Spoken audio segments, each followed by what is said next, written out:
Story time. चलो आज देखते हैं मम्मी हमें कौन सी कहानी सुनाती है। मम्मी स्टोरी टाइम, आज आप मुझे कौन सी स्टोरी सुनाओगी? आज आप ही बता दो कौन सी कहानी सुनोगे। मुझे तो कृष्णा जी की कहानी सुननी है बस। अच्छा, आज आपको कृष्णा जी की ही सुननी है। चलो कृष्णा जी की सुना देते हैं। अच्छा, आप जानते हो कृष्ण जी के मित्र कौन थे? सुदामा। सुदामा। जानते हो वो गरीब क्यों थे? मैं तो नहीं जानता, आप बताओ। हाँ, तुम नहीं जानते तो मैं बताती हूँ एक कहानी। देखो, इसके पीछे एक कहानी है कि वो गरीब क्यों थे। एक भूखी ब्राह्मणी थी जो भिक्षा मांगकर अपना पेट भरती थी। अब एक दिन ऐसा हुआ कि वो 4-5 घरों में घूमी, लेकिन उसे खाने के लिए कुछ भी नहीं मिला। बड़ी उदास परेशान वो घर आकर सो जाती थी। अगले दिन भी पूरा दिन घूमी, उसको भिक्षा में कुछ चने मिले, लेकिन रात हो चुकी थी तो उसने वो चने अपनी रसोई में एक कोने में रख दिए कि मैं सुबह उठूंगी और भगवान को भोग लगाकर तब ये चने खाऊंगी। अब चने रसोई घर में रखने के बाद ब्राह्मणी निश्चिंत होकर आराम से सो गई। उसने सोचा सुबह उठूंगी, भोग लगाऊंगी और आराम से खाऊंगी। लेकिन रात को ही उसकी कुटिया में कुछ चोर आ जाते हैं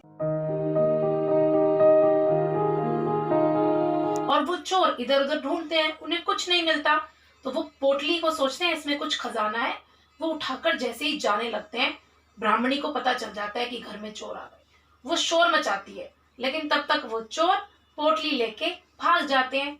लोग उसके पीछे भागते हैं, चोर के पीछे उसको पकड़ने के लिए। मम्मी, चोर चने तक चोरी कर सकते हैं?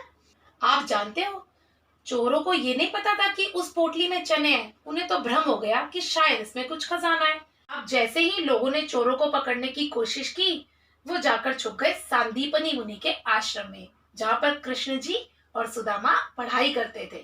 अब वहां पर चोर छुप गए और जब उन्होंने आसपास देखा कि लोग भाग गए तो वो चुपचाप उस आश्रम से निकल गए। लेकिन उनकी जो चने की पोटली थी वो वहीं रह गई।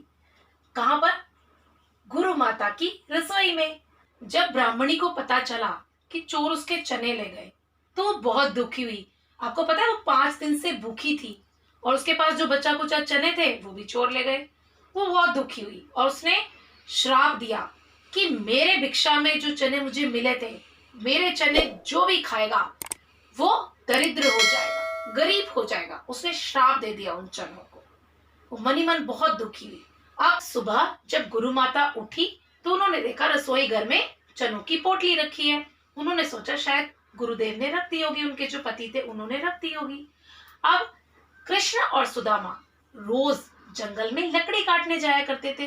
गुरु माता ने वो पोटली उठाई और सुदामा जी को दे दी और बोला कि तुम जंगल में जा रहे हो, देर हो जाए, भूख लगे तो दोनों आधे आधे बांटकर खा लेना। सुदामा जी बचपन से ही ज्ञानी थे, ब्रह्म ज्ञानी थे। जैसे ही पोटली उनके हाथ में आई, उन्हें आभास हो गया कि ये तो शापित पोटली है, इसको श्राप मिला हुआ है। और श्राप किसने दिया था? ब्राह्मणी ने। अब उन्होंने ये सोचा कि ये चने अगर मैं अपने मित्र को खिला दूंगा तो वो तो भगवान है और भगवान सारी सृष्टि चलाते हैं, तो इन चनों को तो श्राप मिला हुआ है कि जो इन्हें खाएगा वो गरीब हो जाएगा। तो मैं तो नहीं चाहता कि मेरा मित्र जो सृष्टि का स्वामी है, ईश्वर, अगर वही गरीब हो गया तो सृष्टि गरीब हो जाएगी। अब सुदामा ने एक योजना बनाई अपने मित्र को निर्धनता यानी गरीबी से बचाने के लिए। वो सारे चने वो अकेले ही खा गए। यही कारण था कि वो आगे चलकर गरीब बने, क्योंकि उन चनों को ब्राह्मणी का शाप मिला हुआ था। इस कहानी से आपको एक शिक्षा मिलती है कि देखो, एक मित्र ही होता है जो हमें संकट से बचाता है।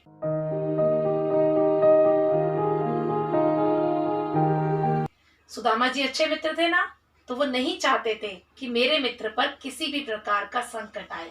तो उन्होंने, हाँ जी, इसी वजह से सुदामा जी गरीब हुए थे। हाँ, इसी वजह से गरीब हुए थे।